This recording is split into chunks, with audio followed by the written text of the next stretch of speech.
مانا نیست. شما ببینید ظرفیت امیران به این مانا نیست که ما جهاد کردیم. اول همی جنرال دوستم کجا جهاد؟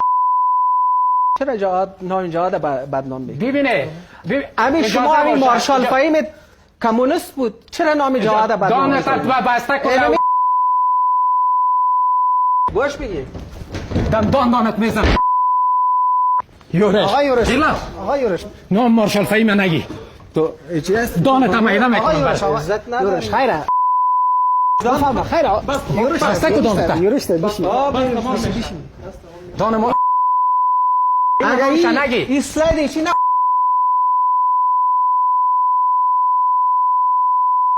بیشه خیره ابراهیمی صاحب بسیار آزاد خیره ابراهیمی صاحب بیشه خیره